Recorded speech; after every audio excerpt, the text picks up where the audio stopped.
Le 26 novembre, nous pourrons assister à l'atterrissage d'InSight, la sonde de la NASA qui vise à étudier le cœur de Mars avec l'aide d'instruments dernière génération.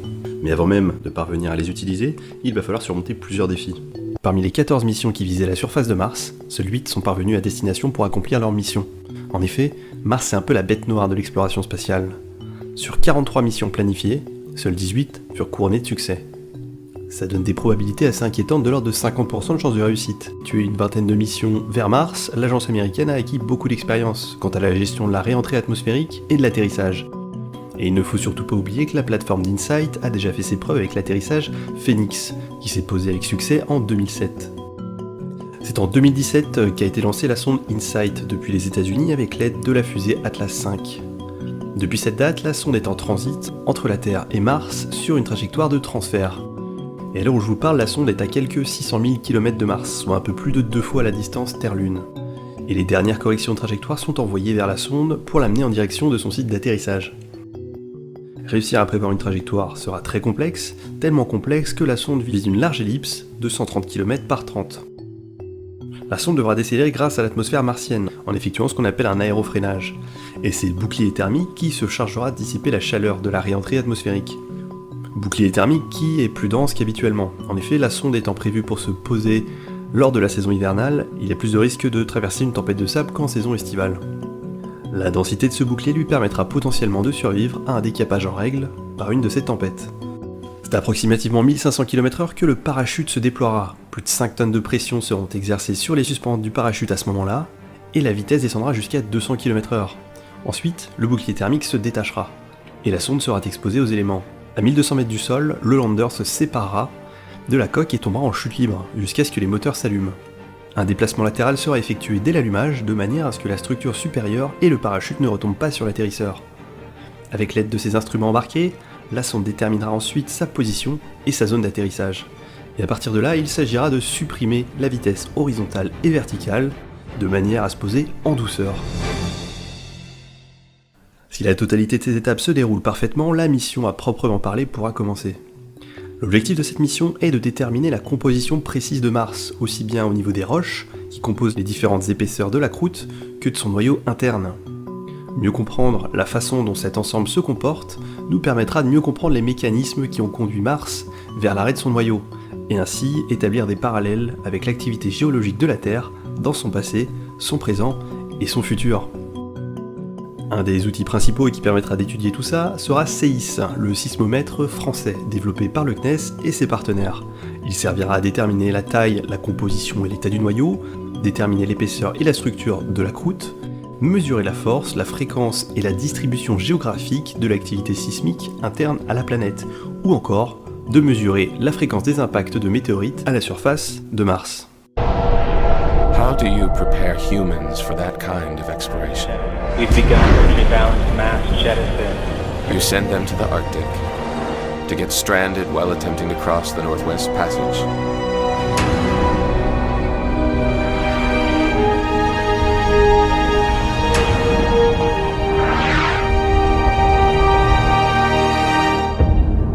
It's all here in this journal. It chronicles our attempt to get one step closer to another world. You guys are go. Copy that. EV1 is go.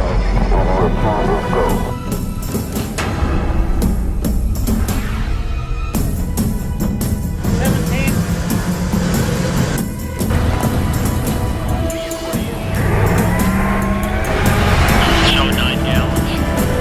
Get just stop.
test technology that would be used in a future sample return mission.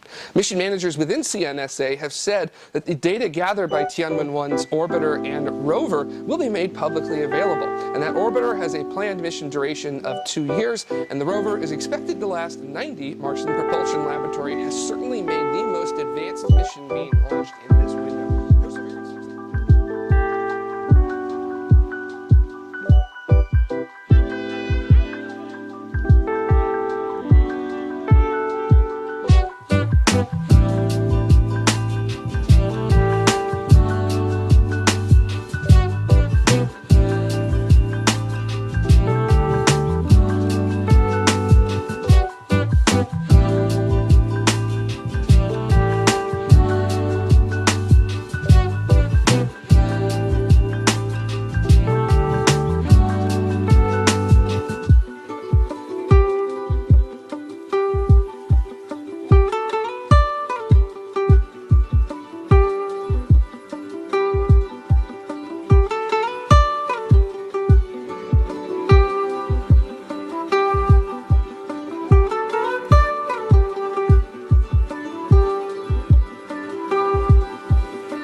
Jezero crater in search of life. Since then, things have calmed down quite a bit, but we stay ever vigilant, especially since this new rover we're sending has the best chance yet of finding evidence of life on Mars. Landing in a crater that was once a massive water-filled lake, complete with an eastern river delta that spills right into the region, this area is rife for life. But located on the edge of Syrtis Major, it's also rife with the potential for dust storms. Guaranteed, we'll be keeping a close eye on that weather in that region from now on.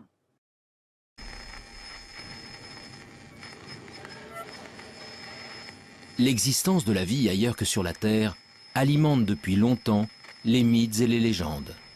OVNI, extraterrestres, martiens.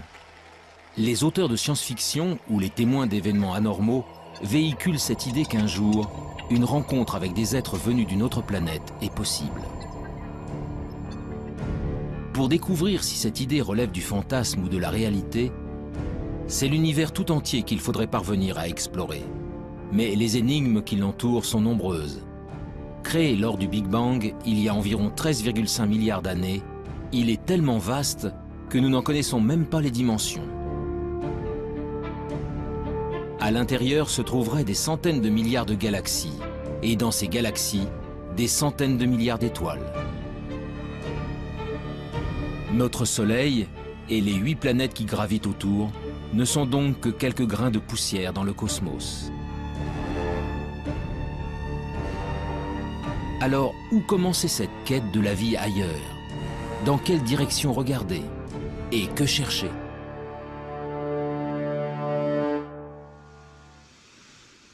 Il y a 50 ans, un ambitieux programme de recherche a tenté le premier de répondre à ces questions. Dans le nord de la Californie, au milieu des montagnes, des dizaines de paraboles pointent leurs antennes vers le ciel. Elles sont le cœur du programme SETI, pour Search for Extraterrestrial Intelligence. Depuis 1960, elles captent 7 jours sur 7 et 24 heures sur 24 les ondes radio en provenance de l'espace. L'objectif, détecter un signal venu d'ailleurs, envoyé par une autre civilisation. Dans l'univers, de nombreux objets célestes produisent des ondes radio. Pour déceler un éventuel message intelligent, les scientifiques tentent donc de capter ceux qui ne ressemblent à rien de connu. Une mission pour le moins ambitieuse, mais dont les chances de succès se révèlent très réduites. Les recherches menées par le programme SETI ont en effet une limite de taille. L'hypothèse de départ est que si elle existe, une civilisation intelligente utiliserait des ondes radio pour communiquer. Or, pour de nombreux scientifiques, cette probabilité est extrêmement faible. Et même si c'était le cas, les chances de percevoir de telles ondes émises à des milliers d'années-lumière de nous sont infimes. Malgré ces limites, le pari du projet SETI fait aujourd'hui encore l'objet de nombreux espoirs. Mais tandis que certains attendent patiemment de recevoir un signal émis par une civilisation intelligente, d'autres spécialistes se sont engagés dans une quête bien différente. Celle de la vie sous toutes ses formes possibles. Sur Terre, elle revêt une multitude de formes, des êtres complexes dotés d'intelligence jusqu'aux végétaux et aux bactéries les plus primitives. Alors, si la vie est apparue ailleurs dans l'univers, à quoi pourrait-elle ressembler? Pour le savoir, il faut d'abord définir précisément ce qu'est le vivant, et surtout connaître en détail les ingrédients essentiels à son apparition. Le principe de base de tout être vivant est sa capacité à se diviser, à croître et à transmettre de l'information à sa descendance pour évoluer. Pour chercher si la vie a pu se développer sur une autre planète, des chercheurs tentent de découvrir comment elle y est parvenue chez nous, sur la Terre. Leur objectif, remonter au premier temps de l'histoire de notre planète pour connaître les formes de vie les plus simples qui peuvent exister. Des formes de vie qui pourraient être à l'origine de toutes les autres.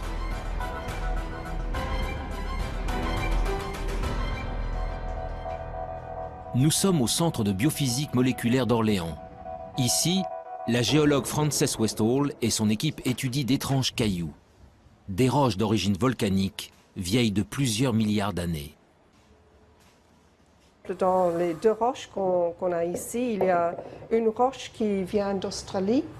Elle est vieille de 3,5 milliards d'années et ce sont des cendres volcaniques qui ont été déposées en effet sur une plage. Cette roche-là, qui est très très lourde, vient d'Afrique du Sud. Elle est presque aussi vieille, 3,3 milliards d'années. Cette roche aussi, vous voyez, est laminée. Les laminations vert et noir, ce sont des laminations de sédiments, différents types de sédiments. Le vert, ce sont les sédiments volcaniques, les grains volcaniques, les sables volcaniques. Et le noir, ce sont des concentrations de carbone, souvent liées à des tapis microbiens qui se sont formés à la surface des sédiments. Donc là, on ne voit absolument rien, mais je sais que ces roches sont bourrées de traces de vie. Des traces de vie. En d'autres termes, des micro-organismes primitifs et ancestraux. Voilà donc ce que contiendraient ces roches venues d'un autre âge. Sous l'œil d'un puissant microscope électronique, le tapis de microbes fossilisés se révèle dans ses moindres détails.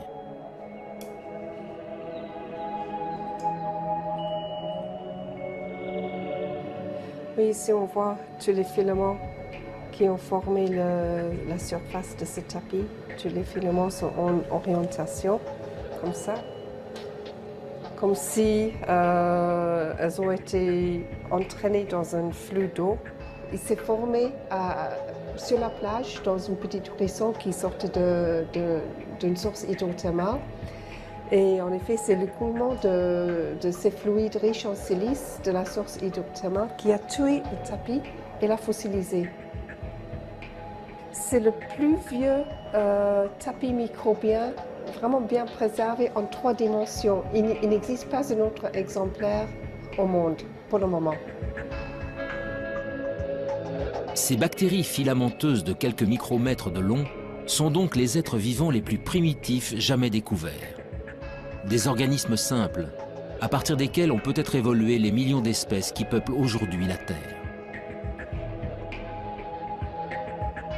Ailleurs dans l'univers, c'est aussi à ça que pourrait ressembler la vie. Mais pour espérer la découvrir, il faut répondre à une autre question essentielle. Comment ces microbes sont-ils apparus il y a 3,5 milliards d'années? En d'autres termes, comment, sur Terre, sommes-nous passés de matériaux inertes à des êtres animés d'un souffle de vie?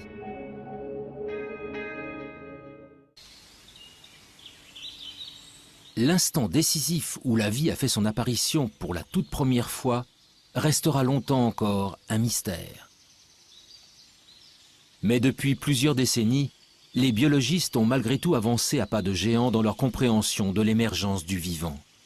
Tout a commencé en 1953, avec une expérience inédite réalisée par Stanley Miller, un jeune chimiste de l'Université de Chicago. Stanley Miller a fait une expérience. Il a dit, je vais prendre des ingrédients, comme si c'était de l'atmosphère primitive, et puis je vais faire des décharges électriques dedans, et je vais voir ce qui se produit. Et c'est comme ça qu'il a fait une des premières démonstrations, et la première démonstration historique, qu'à partir d'éléments simples, le gaz carbonique, CO2, l'eau, H2O, l'ammoniac, NH3, ou l'azote, N2, donc des éléments simples, communs, etc., avec des éclairs électriques, en refroidissant, on était capable de produire des molécules comme celles qui fabriquent la vie telle que nous la connaissons, des acides aminés. Les acides aminés sont considérés comme les briques du vivant, des éléments primordiaux à la base de chaque organisme, du plus simple au plus complexe. Sur Terre, ils sont au nombre de 20. En s'assemblant les uns aux autres, ils forment les protéines, de longues molécules qui composent les cellules et assurent toutes les fonctions de l'organisme. Pour la première fois, Stanley Miller démontre que ces molécules peuvent se former spontanément à partir d'éléments simples. Du carbone, de l'hydrogène, de l'oxygène, de l'azote, du phosphore, du soufre. Des atomes présents partout à la surface de la Terre et qui réagissent entre eux lorsqu'ils sont soumis à un intense apport d'énergie. Il y a plus de 4 milliards d'années, Les prémices de la vie sur notre planète seraient donc sans doute apparues ainsi. Mais alors, ce même phénomène a-t-il pu se produire ailleurs dans l'univers? D'autres astres ont-ils un jour été le siège de telles réactions chimiques? Le 28 septembre 1969, une météorite s'écrase dans le sud de l'Australie. Baptisé météorite de Murchison, du nom du village voisin, ce caillou tombé du ciel va révolutionner notre conception des origines de la vie. Des acides aminés semblent donc pouvoir être fabriqués ailleurs que sur Terre. Pour découvrir où dans l'univers de telles réactions chimiques auraient pu se produire, direction la région parisienne, au sein du prestigieux Institut d'astrophysique spatiale.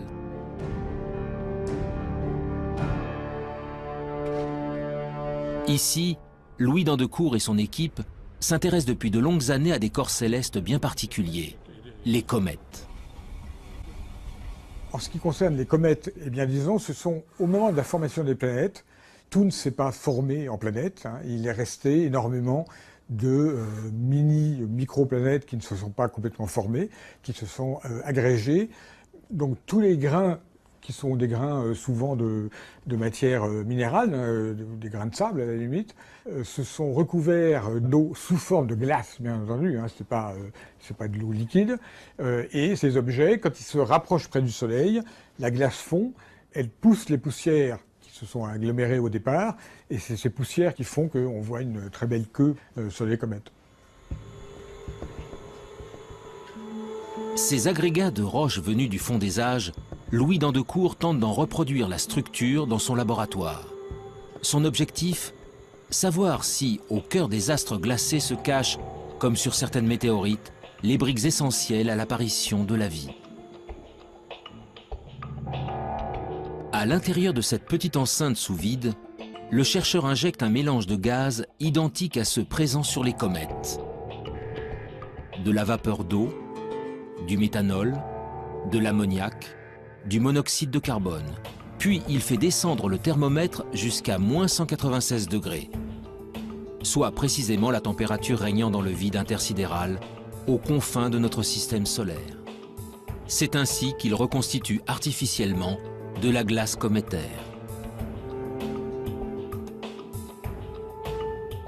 Pendant 2 semaines, le mélange est bombardé par des rayons UV. Un rayonnement puissant qui équivaut à l'intensité émise par la lumière des étoiles pendant 1 million d'années. Sous l'effet de cet apport d'énergie, les glaces subissent d'intenses transformations chimiques. Après analyse, les échantillons révèlent alors la présence d'acides aminés. On a en fait une sorte d'extension de l'expérience de Miller à des systèmes solaires entiers, si vous voulez, d'une certaine manière. Eh bien, c'est quand même un très gros encouragement parce qu'on pourrait généraliser l'expérience de Miller à d'autres systèmes stellaires qu'on observe, en fait. On fait une expérience de Miller qui est valide à l'échelle cosmique. Les acides aminés, les briques fondamentales du vivant, se formeraient donc spontanément au cœur des comètes. Il y a bien longtemps, c'est peut-être même grâce à ces corps célestes que les premiers d'entre eux sont arrivés sur notre planète. Selon certains spécialistes, la vie sur Terre pourrait ainsi avoir une origine extraterrestre, une origine cométaire. Cette découverte est un grand pas dans la recherche de la vie ailleurs. Car si les comètes ont pu ensemencer la Terre, elles ont peut-être également apporté des acides aminés sur d'autres planètes. Les premiers ingrédients indispensables à la vie pourraient donc se trouver n'importe où dans l'univers. De l'eau, de l'énergie et des ingrédients de base capables de former des molécules complexes comme les acides aminés. Voilà donc les éléments essentiels à l'émergence du vivant. Grâce aux comètes, les acides aminés peuvent potentiellement se trouver sur n'importe quel astre rocheux. Le Soleil et les milliards d'étoiles de l'univers apportent quant à eux de l'énergie en grande quantité à toutes les planètes. Pour que de l'eau liquide subsiste à la surface d'une planète, celle-ci doit donc se trouver à la bonne distance de son étoile, ni trop loin, ni trop près. Dans notre système solaire, seule la Terre se trouve au cœur de la zone d'habitabilité. Mais pour de nombreux spécialistes, l'une de nos voisines pourrait, elle aussi, avoir abrité de l'eau dans le passé. Il s'agit de la planète Mars.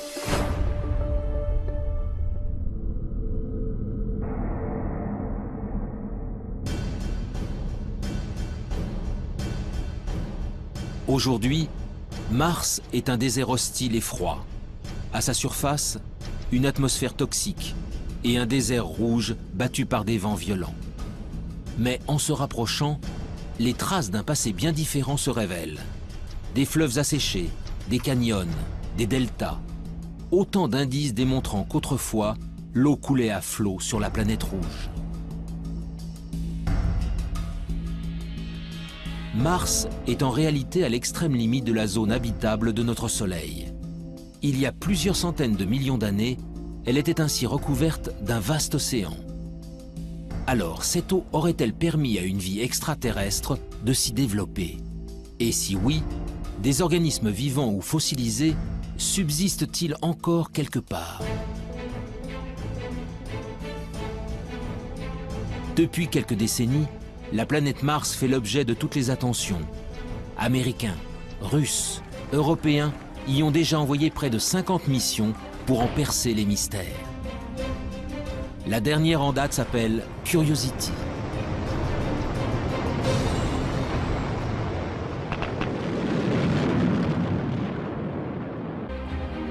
Le rover Curiosity est commandé à distance par des équipes de la NASA en Californie. Mais en France, toutes les nuits, des scientifiques travaillent en temps réel avec leurs homologues américains. Nous sommes au Centre national d'études spatiales de Toulouse. Éric Lorigny est le responsable du FIMOC, le French Instrument Mars Operations Center. Dans la salle de contrôle, vaste cœur opérationnel, il dirige avec son équipe le fonctionnement de 2 instruments embarqués sur Curiosity.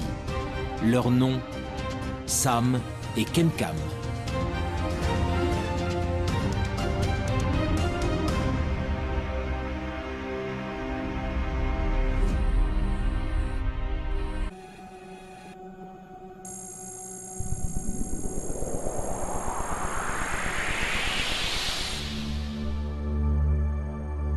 Avec ses mini-laboratoires embarqués, Curiosity est parti en quête de signatures de la vie. Très vite, ses premières analyses confirment que de l'eau a bel et bien coulé autrefois à la surface de la planète rouge. Mais pour naître et pour se développer, la vie a besoin de millions d'années. Alors le précieux liquide est-il resté suffisamment longtemps? Pour le savoir, Curiosity a déployé son bras robotisé pour creuser le sol martien. Nous avons fait 2 forages à l'intérieur de la planète Mars. Donc ce sont des trous de 6 cm à peu près de profondeur et qui font le diamètre d'une pièce de 1 centime. Voilà. Et ces 2 forages que nous avons faits nous ont permis de découvrir de l'argile et de l'argile dans un milieu sans oxygène où la vie pourrait naître. L'argile est le fruit d'une longue dégradation de la roche par de l'eau. Sa présence est donc la preuve irréfutable que l'eau liquide a existé pendant longtemps sur le sol martien. Mais si la vie est un jour apparue sur la planète rouge, il est impossible qu'elle subsiste aujourd'hui en surface. Car Mars est en permanence soumise aux rayons cosmiques venus de l'espace. Des rayons puissants qui détruisent instantanément toute molécule organique. Le seul espoir viendrait donc des profondeurs de la roche.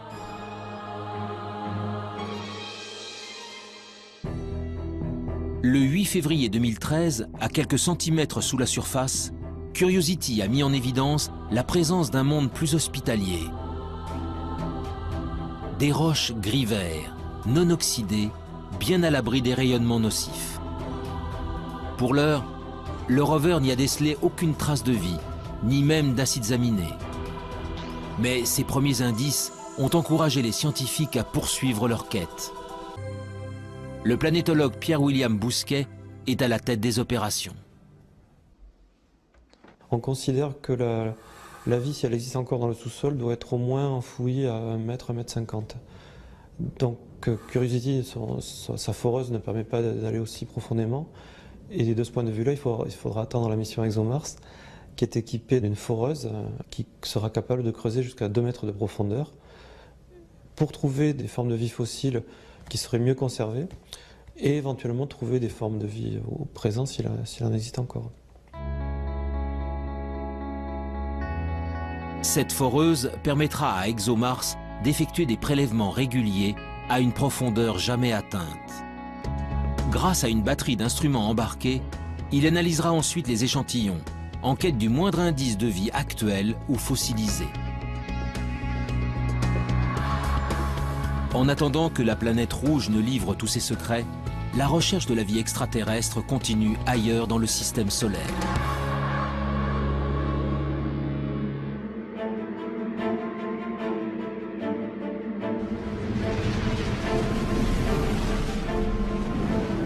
Au-delà de Mars, les planètes rocheuses cèdent la place aux géantes gazeuses. À plus de 800 millions de kilomètres de la Terre, Jupiter et Saturne sont les planètes les plus imposantes du système solaire. Composées principalement d'hélium et d'hydrogène, leur surface n'est autre qu'un vaste océan de gaz. Autour d'elles gravitent de très nombreux satellites naturels, des astres rocheux qui attirent l'attention des exobiologistes depuis de longues années. Nous sommes au laboratoire de planétologie et géodynamique de Nantes. Ici, depuis plus de 10 ans, le planétologue Olivier Grasset et son équipe tentent de percer les secrets des satellites des géantes gazeuses. Loin, bien loin du Soleil, les satellites des géantes gazeuses sont pour la plupart recouverts d'une épaisse couche de glace.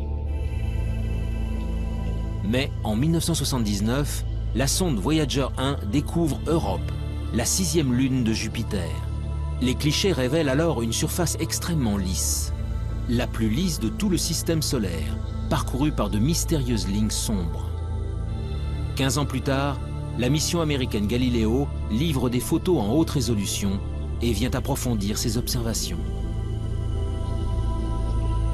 Une façon assez simple de l'expliquer, c'est quand on a des poches liquides en dessous. C'est beaucoup plus difficile à expliquer si on n'a que du solide en dessous. Il y a aussi des très grandes fractures, plusieurs milliers de kilomètres à la surface. Et ces fractures, en fait, on a pu voir qu'elles n'étaient pas faites de glace pure, mais qu'elles étaient faites avec un mélange de glace et de sel. Donc ça, c'est évidemment quelque chose qui très rapidement nous a fait penser, en dessous, il y a peut-être un océan liquide avec des sels, un océan salé. Parce que si à un moment je casse la croûte, l'océan salé remonte et puis ce qui va me rester, c'est cette signature de sel le long des lignes. En 1997, la mission Cassini s'envole à son tour pour explorer le système de Saturne. Et là encore, une lune au comportement exceptionnel va mettre en émoi la communauté scientifique. Son nom, Encelade. Jusqu'à la mission Cassini, Encelade est une lune parmi tant d'autres. Jusqu'au jour où Cassini survole la Lune et se rend compte qu'il y a un geyser, alors là un geyser géant, qui existe au niveau du pôle sud et qui évacue en permanence de l'eau liquide dans l'espace. Et Cassini est passé au travers de ce geyser et a démontré que c'était bien de l'eau, enfin qu'il y avait d'autres constituants, mais principalement de l'eau, ce qui nous a permis d'affirmer qu'il y avait une poche liquide sous la glace au niveau du pôle sud. Encelade, tout comme Europe, mais aussi d'autres lunes appelées Callisto et Ganymède, posséderaient donc de profonds océans.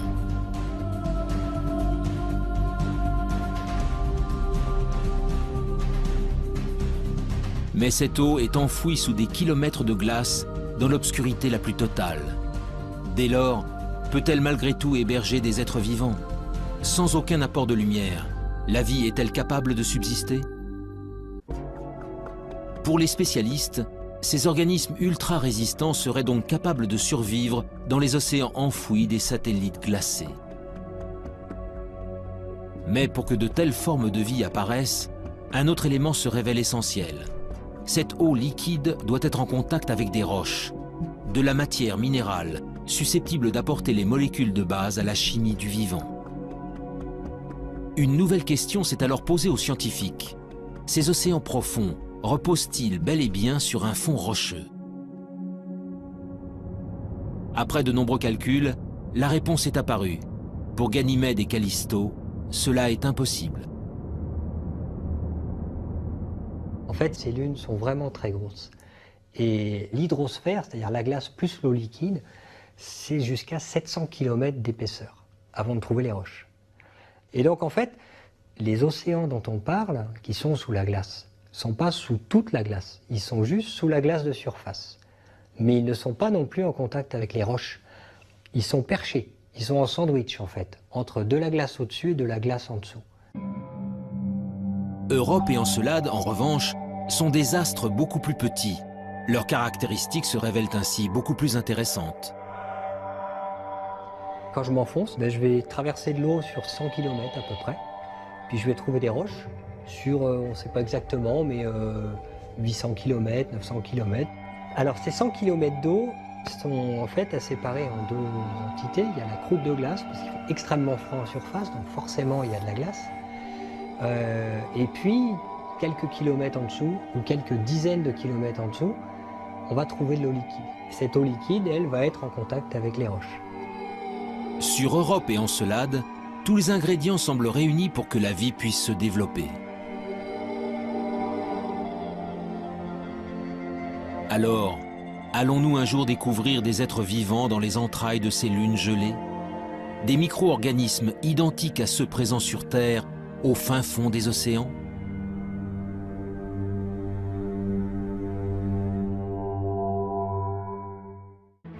D'autres missions d'observation seront lancées dans les prochaines décennies pour mieux connaître les satellites de Jupiter et de Saturne. Ce n'est qu'après que l'homme ira y creuser pour découvrir enfin si nous sommes vraiment seuls dans le système solaire.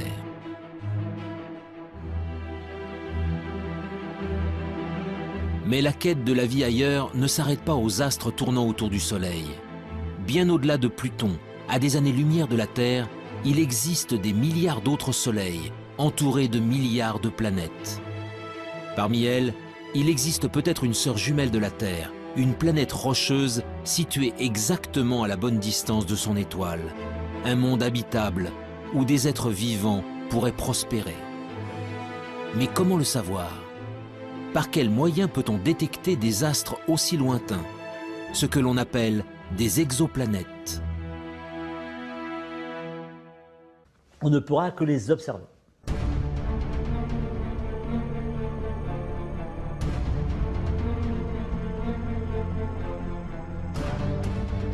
Depuis plus de 10 ans, les astronomes du monde entier pointent donc leurs télescopes vers les confins de la galaxie. La traque des exoplanètes est aujourd'hui l'un des domaines majeurs de l'exobiologie.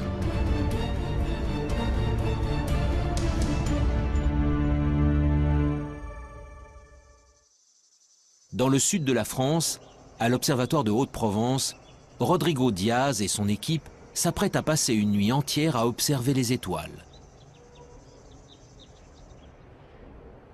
Donc là, on vient de commencer à observer une étoile sur laquelle on soupçonne qu'il y a des compagnons planétaires. C'est une étoile assez proche, qui a à peine 25 années-lumière de la Terre. La recherche d'exoplanètes est un travail de longue haleine. À de telles distances, noyées dans le halo de lumière émis par leur étoile, elles sont en effet parfaitement invisibles. Elles ne peuvent donc être détectées que de manière indirecte. Avec leur télescope, les scientifiques tentent en fait de percevoir les infimes oscillations d'une étoile générées par la présence d'une planète en orbite. La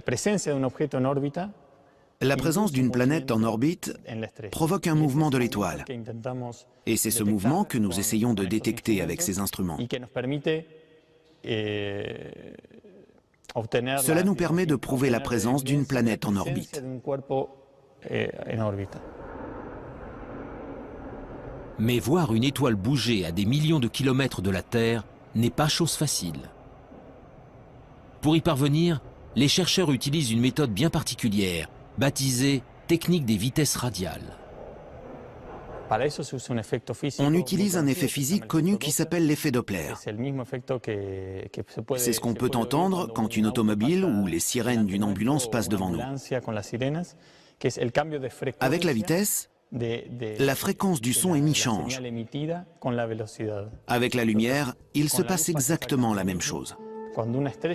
Quand une étoile bouge vers nous ou s'éloigne de nous, la lumière qu'elle émet se décale respectivement vers le bleu ou le rouge. Au fil des jours, une étoile entourée d'une exoplanète va donc successivement apparaître bleue, puis rouge, sur les écrans d'ordinateur. En multipliant les mesures sur une longue période, les astronomes peuvent alors calculer la vitesse de rotation et même la masse de la planète détectée.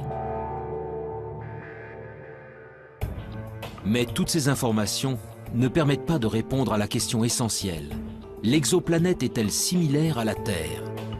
En d'autres termes, s'agit-il d'une planète rocheuse dont l'orbite se trouve dans la zone d'habitabilité de son étoile?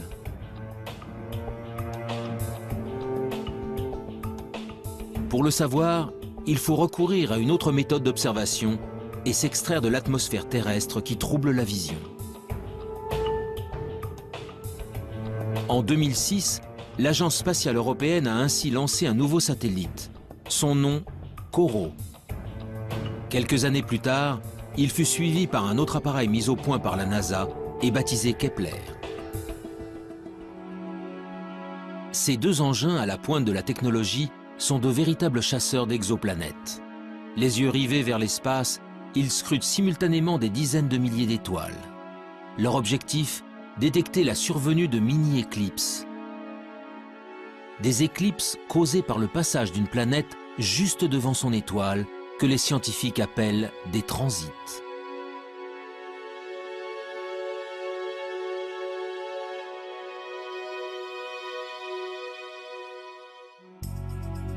En combinant les données obtenues par les satellites à celles recueillies depuis le sol, les scientifiques peuvent alors mieux connaître la nature des planètes détectées.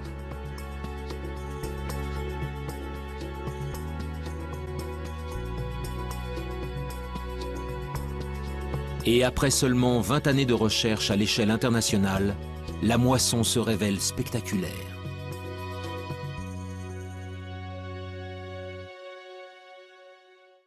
La plupart sont des planètes gazeuses qui font 3, 4, 5, 10 fois la masse de Jupiter. Jupiter, c'est 300 fois la masse de la Terre. Hein, donc.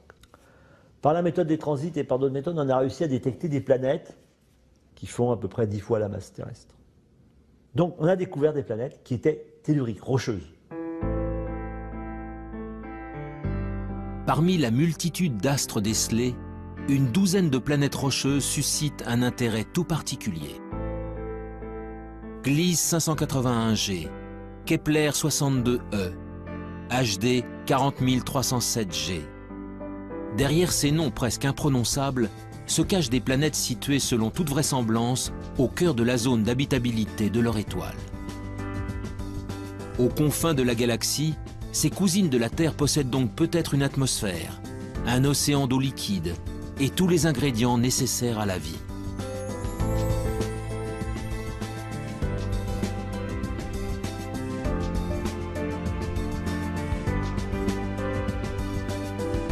Mais dans sa quête d'autres mondes, l'homme se trouve sans cesse confronté à l'immensité de l'espace. En effet, comment savoir si l'une d'elles héberge effectivement des êtres vivants? Comment détecter une forme de vie à sa surface, à des dizaines d'années-lumière de distance? Ces questions trouveront peut-être un jour des réponses grâce à une nouvelle génération d'instruments.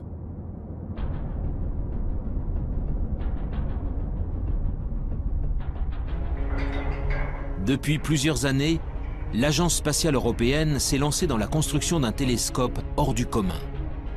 Son nom, l'EELT, pour European Extremely Large Telescope.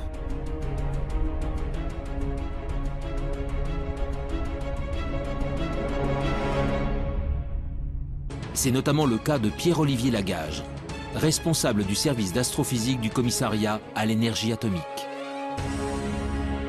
Grâce à un grand télescope, on peut aller voir ce qui se passe vraiment tout près d'étoiles dans son proche environnement, notamment regarder leur atmosphère, voir quelle est la composition chimique. On pourra même voir s'il y a des vents dans ces atmosphères d'exoplanètes. Alors évidemment, on commencera par les plus grosses, les géantes, plus faciles à observer, mais aussi on essaiera d'observer les atmosphères de super-Terre, et si jamais on a de la chance, eh bien, on cherchera des signatures biologiques dans ces atmosphères, type ozone, oxygène. Les signatures biologiques sont des gaz ne pouvant être produits que par des êtres vivants. L'ozone et l'oxygène, par exemple, appartiennent à cette catégorie. Si un jour le James Webb Space Telescope ou l'EELT parviennent à en détecter, si leurs observations sont confirmées et irréfutables, alors nous pourrons enfin dire que nous ne sommes pas seuls dans l'univers. Après des décennies de recherche, la quête de la vie ailleurs est encore loin d'être terminée. Animés par leurs convictions sans faille, les scientifiques continuent de scruter le ciel, encore et encore. Un jour, quelque part dans l'immensité de l'espace, d'autres êtres vivants seront peut-être enfin découverts. Si cela arrive, la Terre, notre Terre, ne serait alors plus un joyau solitaire, mais une planète parmi d'autres abritant la vie dans l'univers.